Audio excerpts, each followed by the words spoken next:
Hello friend, स्वागत है सभी का।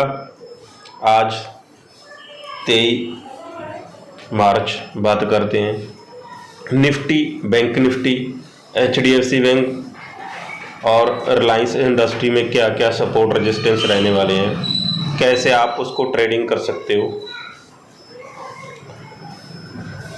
अगर आपने अभी तक चैनल को सब्सक्राइब नहीं किया तो चैनल को सब्सक्राइब कर लीजिए ताकि आपको आने वाले हर वीडियो का नोटिफिकेशन मिलता रहे। बात करते हैं निफ्टी की। कल की क्लोजिंग 17,330 के करीब है। निफ्टी को आज के दिन 17,220, 17,210 एक अच्छा सपोर्ट है। अगर निफ्टी यहाँ पे हमें आता है, बाय की एंट्री देता है तो बाय कर सकते हैं। हम ऊपर का एक ऑप्शन का कॉल ले सकते हैं 17,300 का।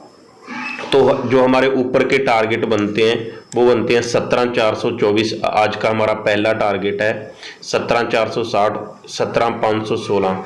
तीन निफ्टी को आज अच्छे रेजिस्टेंस हैं। किसी भी रेजिस्टेंस को टकरा के प्राइस एक्शन में हमें शॉर्ट सेल की एंट्री मिलती है कंफर्मेशन के साथ, तो हम निफ्टी को वहां से एक अच्छी पुट में बाइंग करके एक अच्छा प्रॉफिट कर सकते हैं। इसी के साथ अगर निफ्टी 17,516 के ऊपर निकलता है तो निफ्टी में एक अच्छी तेजी बन सकती है। 17,670 तक के हमें टारगेट देखने को मिल सकते हैं।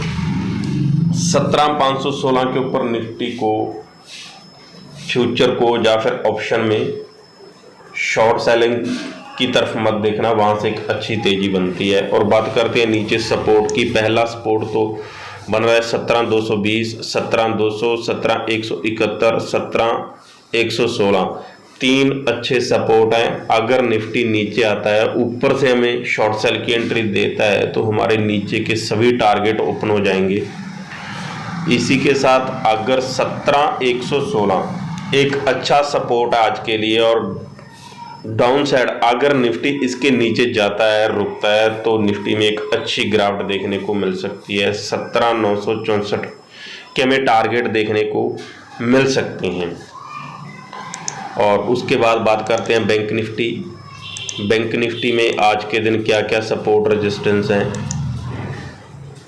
कल की क्लोजिंग है 36,440 के करीब।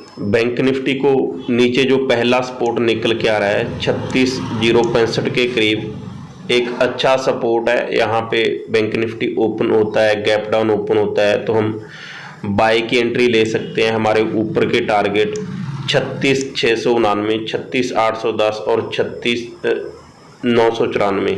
तीन हमारे आज के अच्छे रेजिस्टेंस हैं। किसी भी रेजिस्टेंस को टकरा के हमें शॉर्ट सेल की एंट्री मिलती है तो ले सकते हैं। इसी के साथ अगर बैंक निफ्टी 36,994 के ऊपर निकलता है, टिकता है, तो बैंक निफ्टी में एक अच्छी तेजी बन सकती है। 37,500 के हमें टारगेट देखने को मिल सकते हैं। अगर 36,994 के ऊपर निकलता है तो बैंक निफ्टी में शॉर्ट सेलिंग मत कीजिए। सपोर्ट, पहला सपोर्ट 36,067, 36,000, 35,888 और 35,704। आज के चार अच्छे सपोर्ट हैं।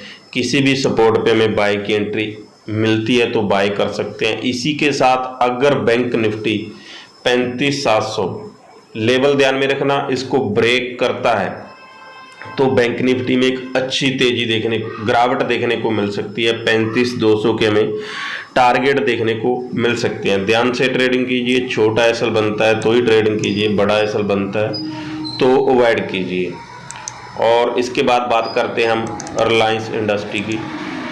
रिलायंस का जो कल की क्लोजिंग है, रिलायंस की कल की क्लोजिंग 2530 के करीब है।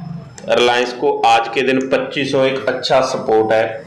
अगर रिलायंस 2510 के करीब हमें मिलता है तो हम बाय कर सकते हैं। हमारा छोटा एसएल होगा और ऊपर का हमारा पहला टारगेट बनेगा 2560, 2568, 2582।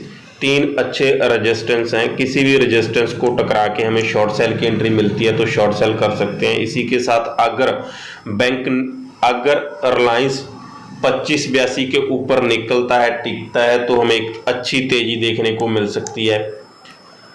2620 के हमें टारगेट देखने को मिल सकते हैं। ब्रेकआउट लेवल है 2582, इसके ऊपर रिलायंस को शॉर्ट सेल मत कीजिए। और बात करते हैं सपोर्ट, पहला 2506, 2503, 2594, 2480, तीन अच्छे सपोर्ट हैं। अगर ऊपर से शॉर्ट सेल की एंट्री मिलती है तो नीचे के टारगेट आते रहेंगे। और इसी के साथ अगर गैप डाउन ओपन होता है किसी भी सपोर्ट पे तो हम छोटे एसएल के साथ ट्रेड ले सकते हैं और ऊपर के हमारे टारगेट ओपन हो जाएंगे। इसी के साथ अगर रिलायंस 2480 लेवल ध्यान में रखना, 2480 को नीचे जाता है, इसके नीचे टिकता है तो हम बाय का ट्रेड बिल्कुल नहीं लेंगे, तो शॉर्ट सेल की एंट्री बन सकती है यहाँ से। और टारगेट बनता है 2442 के करीब। ध्यान से ट्रेडिंग करनी है। अगर छोटा एसएल बनता है तो ही ट्रेडिंग करनी है, बड़ा एसएल बनता है तो अवॉइड करना है।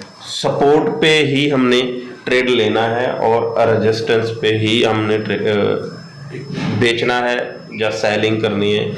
और एक अच्छी शॉर्ट सेलिंग होती है, तो हम अगर रेजिस्टेंस पे हैं तो ही एक अच्छी शॉर्ट सेलिंग कर सकते हैं। बीच में हम काम करेंगे तो फंस जाएंगे, ना ही हमें कोई अच्छा एसएल पता चलेगा कि एसएल कहाँ लगाना है और ना ही टारगेट का पता चलेगा। इसीलिए हमने सिर्फ अगर काम करना है सपोर्ट रेजिस्टेंस पे ही काम करना है और छोटा एसएल बनता है तो ही काम करना है। जैसे कि रिलायंस या फिर एचडीएफसी बैंक में कम से कम 8 से 10 रुपए का एसएल बनता है। एक छोटा एसएल होता है 8-10 रुपए का।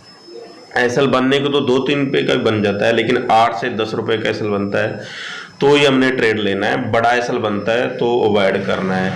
और दूसरा, अगर आप निफ्टी बैंक निफ्टी में काम करना चाहते हो तो उसमें ऑप्शन में आप ट्रेड ले सकते हो। कोई भी आप ऑप्शन लेते हो, कॉल का या पुट का, तो आप छोटे से छोटा एसएल लगा के ही काम करना है। बड़ा एसएल बनता है तो अवॉइड करना है। जैसे कि अगर बैंक निफ्टी की कोई भी आप कॉल लेते हो, मान के चलो बैंक निफ्टी का हम चार्ट लगाते हैं, अगर आप बैंक निफ्टी की कोई भी कॉल लेते हो तो आपका जो एसएल है वो 30 पॉइंट से बड़ा नहीं होना चाहिए। अगर आप यहाँ कोई कॉल लेते हो तो एसएल 30 पॉइंट से बड़ा नहीं होना चाहिए, 30 पॉइंट से ही छोटा होना चाहिए एसएल। दूसरा, अगर आप इस एरिया पे कोई पुट बाय करते हो, मार्केट ऊपर ओपन होती है तो आपको लग रहा है कि मार्केट नीचे जाएगी रेजिस्टेंस पे, तो भी एसएल 30 पॉइंट से बड़ा नहीं होना चाहिए। अगर इससे बड़ा एसएल होता है तो एक बड़ा लॉस होने के चांस होते हैं। छोटे से छोटा एसएल बनता है तो ही ट्रेड करना है।